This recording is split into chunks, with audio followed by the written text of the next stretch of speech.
None of you shall inherit my wealth. In the bustling village of Kwame, nestled between the Red Earth Hills and the Great Volta River, there lived a man named Baba Kofi. He was known throughout the land not for his wisdom, not for his kindness, but for his insatiable greed.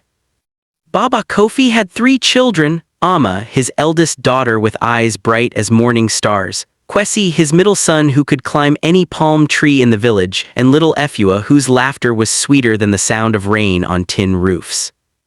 Now Baba Kofi was not a poor man. His cocoa farm stretched wider than any other in Kwame village. His yam barn overflowed every harvest season. He had 7 goats, 12 chickens, and a strong bull that other farmers envied. Yet still his heart remained empty, always wanting more.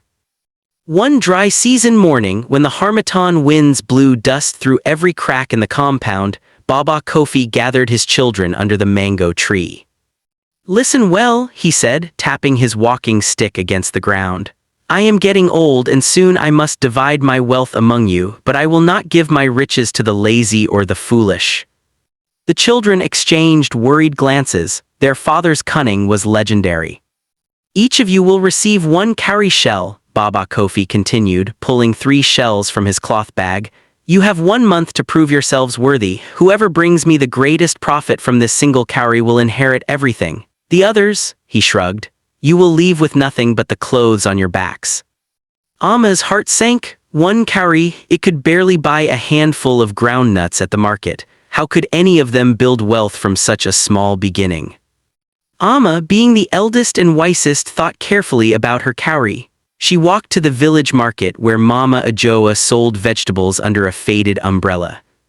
"Mama Ajoa," Amma said respectfully, "may I borrow your grinding stone tonight? I will return it tomorrow, cleaner than you've ever seen it." The old woman agreed. That evening, Amma went door to door. "Your pepper needs grinding, your tomatoes need crushing, I will do it for 2 cowries." By dawn, she had earned 6 cowries. She returned the grinding stone and bought a small basket. Kwesi, meanwhile, had different ideas. He took his cowrie to the palm wine tapper. "Uncle Yaw, let me climb for you today. You keep the cowrie, but teach me your trade." Uncle Yaw agreed. By week's end, Kwesi had learned the tapper's secrets and earned his own calabash to collect wine. Little Efua did something unexpected. She went to the village storyteller, old Papa Mensa, who sat by the chief's compound. "Papa Mensa," she said, "I will give you my cowrie if you teach me 1 story, your very best story." The old man's face crinkled into a smile. "Child, stories are not bought and sold like yams." "Then I will trade," Efua insisted, "my cowrie for your wisdom." Papa Mensa was so amused by her boldness that he agreed. For 7 nights he taught her the ancient tale of Anansi and the wisdom pot, complete with voices, gestures, and the secret of keeping an audience spellbound. As the days passed, Amma's small business grew. With her 6 cowries, she bought tomatoes at dawn when they were cheapest and sold them at noon when the sun drove everyone to cook early. She hired younger children to help her, paying them fairly. Soon she had enough to buy a large tin basin and could carry more goods to market. Her reputation spread. People trusted her prices and her honest scales. Kwesi became known as the best young palm wine tapper in 3 villages. He was quick, careful, and the wine he collected was always fresh and sweet. Farmers began requesting him specifically. Old Uncle Yaw boasted about his apprentice at every gathering. Kwesi saved every cowrie he earned in a clay pot buried beneath his sleeping mat, and each night he counted his growing wealth with satisfaction. Efua took her story to the market square. "Gather round, come hear the tale of Anansi," she called. People stopped to listen, first curious, then enchanted. She made Anansi's voice high and squeaky, the sky god's voice deep and thunderous. She made them laugh when Anansi got stuck in the wisdom pot. She made them gasp when he nearly lost everything. When she finished, they clapped and threw cowries at her feet. Some gave her yams, dried fish, and cloth. "Tell us another," they demanded. Efua smiled. "Come back tomorrow. Each story costs 1 cowrie or 1 gift." Her audiences grew larger each day. Children dragged their parents to hear her. Elders nodded with approval at how well she remembered the old ways. But unlike Amma and Kwesi, Efua did something different with her earnings. She gave half to the widow next door who had no children to help her farm. She bought medicine for the blacksmith's daughter who had fallen ill. She paid for the village drummer's new drum skin when his old one tore. She shared freely, keeping only enough for her needs. As the month drew to a close, Baba Kofi watched his children with growing interest and growing unease. Amma now owned 3 basins, employed 5 children, and had begun trading in smoked fish as well as vegetables. Her profits were substantial, and she kept careful records on a slate board. She walked with the confidence of a successful trader, and other merchants treated her with respect despite her young age. Kwesi had saved enough to buy his own palm wine tapping equipment. He was negotiating with the chief for permission to tap the royal palms, a contract that would make him wealthy beyond his years. Already, people called him the young businessman and predicted great things for his future. But Efua confused her father. She earned much but kept little. Her popularity in the village had grown tremendously. People greeted her warmly wherever she went. Children ran to hug her, yet her purse remained light and she owned nothing more than when she started. "Foolish girl," Baba Kofi muttered to himself. "Giving away what she earns, she will inherit nothing, nothing." On the final day, Baba Kofi sat in his compound under the mango tree, dressed in his finest kente cloth. The entire village gathered to witness the judgment. This was better than any festival, better than any market day drama. Everyone wanted to see which child would inherit the greedy father's wealth. The afternoon sun beat down as Baba Kofi raised his hand for silence. "Amma, my daughter, come forward." Amma approached carrying a heavy cloth bag. She poured out 147 cowries before her father. They clinked and clattered, forming a gleaming pile in the dust. "From 1 cowrie I built this," she said proudly. "I learned that hard work and smart trading can multiply even the smallest seed. With this wealth I can expand my business further. I can open a stall at the regional market." The villagers murmured their approval. Baba Kofi nodded. Impressed despite himself, his daughter had inherited his business sense. "Kwesi, my son." Kwesi stepped forward and placed a leather pouch at his father's feet. Inside were 200 cowries and a contract signed by the chief himself, sealed with the royal mark.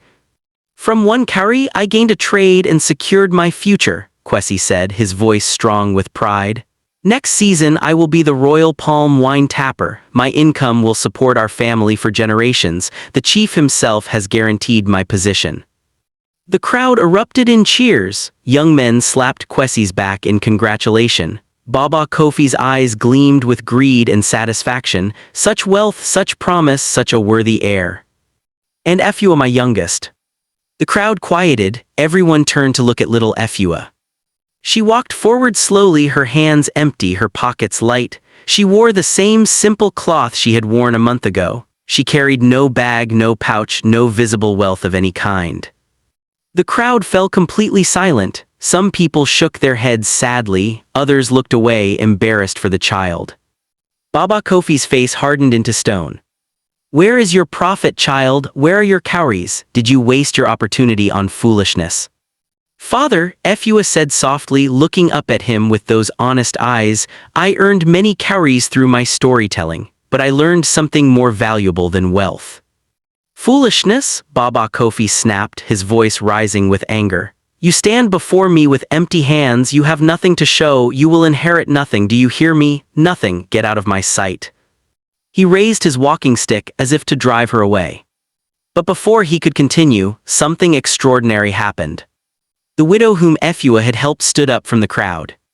"Chief, may I speak?" Her voice was thin but determined. The chief nodded gravely. "This child," the widow said, pointing at Efua, "gave me food when I was hungry. When my roof leaked and I had no money to repair it, she paid the thatcher from her earnings. She asked for nothing in return, nothing. While her father hoards his wealth, she shared hers freely."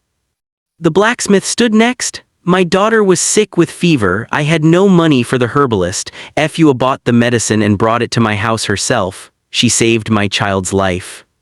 One by one, people rose to speak. The drummer, the farmer whose goat had died, the old woman who needed water carried from the river, the young mother who had no food for her twins. Efua had helped them all. Finally, the chief himself stood. The crowd fell into respectful silence.